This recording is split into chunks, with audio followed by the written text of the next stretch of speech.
ये हिंदी का second chapter है, जिसमें 1 नंबर क्वेश्चन यहाँ पे दिया गया है कि आपको भी कहानी सुनना अच्छा लगता होगा। कभी आप अपने दादा दादी से, तो कभी माँ पिताजी से, विद्यालय में अपने शिक्षक या शिक्षिकाओं से विभिन्न तरह की कहानियाँ सुनते होंगे। इनमें किस तरह की कहानी सुनाते हैं, लिखिए।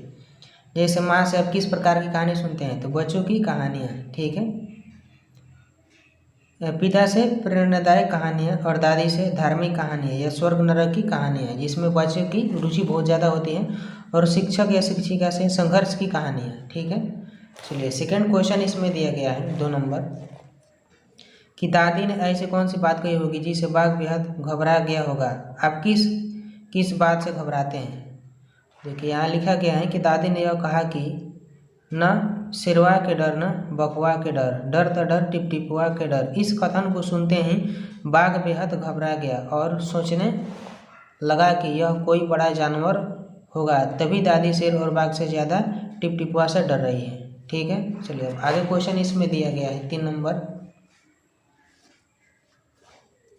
कि बारिश से बचने के लिए आप क्या क्या करते हैं। तो देखिए, यहाँ पे लिखा गया है कि बारिश से बचने के लिए अच्छे से घर के अंदर रहना चाहिए और पानी बरसने तक बाहर नहीं निकलना चाहिए, ठीक है।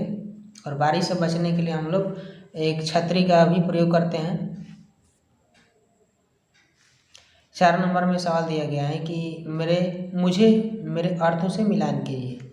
जैसे उलीचना का अर्थ होता है उपछना, गढ़ई का अर्थ होता है छोटा गड्ढा, और दुम का अर्थ होता है पूंछ, बला का अर्थ होता है आफत, खींचना का अर्थ होता है चिढ़ना या झुंझलाना।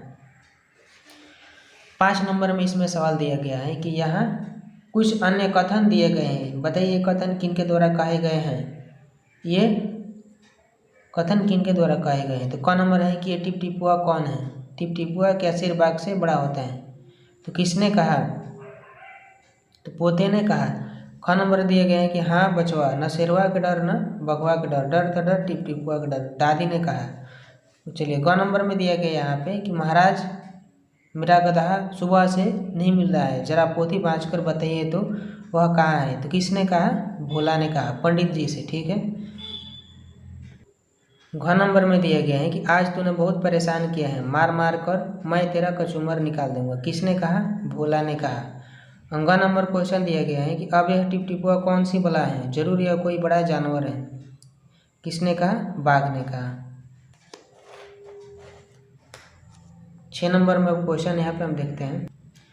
6 नंबर में क्वेश्चन दिए गए हैं कि सुबह जब गांव वालों ने भोला के घर के बाहर खूंटे से एक बाघ को बांधा देखा तो उनकी आंखें खुली की खुली रह गई। क्या आपकी आंखों ने भी कुछ ऐसे घटनाक्रम को देखा है जब आपकी आंखें खुली की खुली रह गई हो। उन घटनाओं की चर्चा कीजिए। तो हमने यहाँ पे लिखा है कि क नंबर में कि जब मैंने एकाएक सांप को सामने देखा तो मेरी आंखें खुली की खुली रह गई। ख नंबर में लिखा है कि मेरे अत्यंत नज़दीक जब बिजली का वज्रपात हुआ तब ऐसा दृश्य देख मेरी आंखें खुली की खुली रह गई। ग नंबर में दिए हैं कि अचानक बंदर को मेरे आते देखकर, अचानक बंदर को मेरे सामने, यहाँ पे लिखेंगे सामने, आते देखकर मेरी आंखें खुली की खुली रह गई। आंखें खुली की खुली रहना का अर्थ होता है आश्चर्यचकित होने या घबरा जाना, डर जाना, ठीक है। 7 नंबर क्वेश्चन इसमें दिया गया है कि नीचे कुछ मुहावरे दिए गए हैं, मुहावरों का प्रयोग मुहावरे करते हुए अर्थ बताना है। जैसे कचूमर निकलना, किसी चीज़ को पूरी तरह कुचल देना, कूटना या खूब पीटना, ठीक है। ख नंबर में दिया है कि भीगी बिल्ली बनना, इसका हो गया डर के मारे शांत हो जाना, ठीक है। जैसे कोई गलती किया हुआ होता है तो वह भीगी बिल्ली एक दूसरे के सामने बन जाते हैं, यानी बिल्कुल ही वह शांत हो जाता है। चूर चपड़ न करना, यानी बिना सोचे समझे डर के मारे कोई बात न करना, ठीक है। चलिए आगे इसमें हम देखते हैं। घ नंबर दिए हैं कि दुम दबाकर भागना, किसी संकट से छिपकर भाग जाना है। ग नंबर दिया गया है आंखें खुली की खुली रहना, बहुत अधिक आश्चर्यचकित होना। 8 नंबर इसमें सवाल दिया गया है, इस गद्यांश को पढ़कर इसका उत्तर देना है। जैसे देखिए, वह खूंखार डाकू रस्सियों में जकड़ा हुआ सिकंदर महान के सामने सिर झुकाए खड़ा था।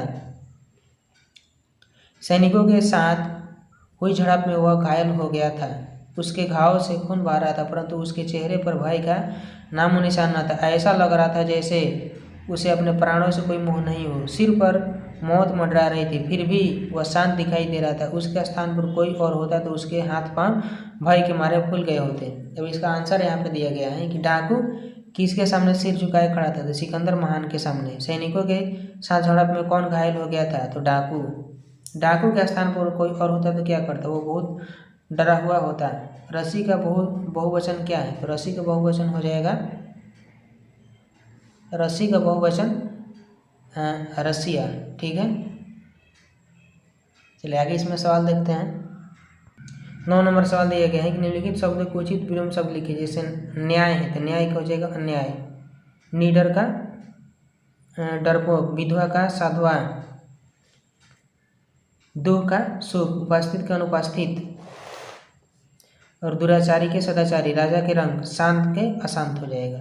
ठीक है, चलिए अब आगे 10 नंबर में इसमें सवाल दिया गया है कि टिप टिपुआ कहानी का एक अन्य शीर्षक क्या हो सकते हैं और क्यों? तो इस कहानी के एक और शीर्षक बाघ का डर हो सकता है, क्योंकि कहानी में मुख्य रूप से बाघ का डर का ही दिखाया गया है। ठीक है,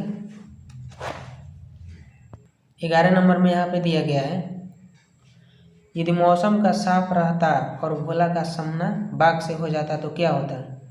यदि मौसम साफ रहता तो भोला बड़े खतरे में पड़ सकता था। वह बहुत ही डरा हुआ था, इसलिए वह भोला से डरकर चुपचाप उसके साथ आ गया। चलिए 12 नंबर सवाल यहाँ पे हम देखते हैं। 12 नंबर में दिया गया है कि यदि बाघ भुवन के घर में रात भर छिपा रहता तो क्या होता? यदि बाघ भुवन के घर में रात भर छिपा रहता तो भुवन के घर डर का माहौल बन जाता और वह घर छोड़कर भाग भी सकते थे। ठीक है, 13 नंबर इसमें सवाल दिया गया है कि इस कहानी में लगता है कि सभी एक दूसरे से परेशान थे, तो बताइए इस कहानी में कौन किससे परेशान था? देखिए यहाँ पे लिखा गया है, जैसे दादी बारिश से, भोला गदहा से, बाघ भोला से और पंडित जी पानी से। ठीक है, पानी उलीझते उलीझते पंडित जी परेशान थे। तो इस प्रकार से यहाँ तक क्वेश्चन था। चलिए इसके आगे हम इसमें देखते हैं। 14 नंबर क्वेश्चन दिया है कि भोला ने बाघ का कान पकड़ा और घर की तरफ चल दिया। इसी तरह आप घर में आपके कान कौन खींचते हैं? तो हमारे घर में दादाजी, दादी जी, माँ और पिताजी उसी तरह से कान खींचते हैं कोई गलती करने पर। ठीक है, चलिए 15 नंबर सवाल देखते हैं। यहाँ पे उचित स्थान पर विराम चिन्ह लाकर वाक्य फिर से लिखिए। जैसे पोता उठकर बैठ गया, दादी ये टिपटिपुआ कौन है? टिपटिपुआ कैसे बाघ से बड़ा होता है? उसने पूछा। तो इसका यहाँ पे हम लिखेंगे पोता उठकर बैठ गया। ठीक है, विराम चिन्ह लगा देंगे। फिर दादी या टिपटिपुआ कौन है? यहाँ पे प्रश्न चिन्ह का, टिपटिपुआ कैसे बाघ से बड़ा होता है? उसने पूछा। तो इस प्रकार से यह वाक्य पूरा होगा।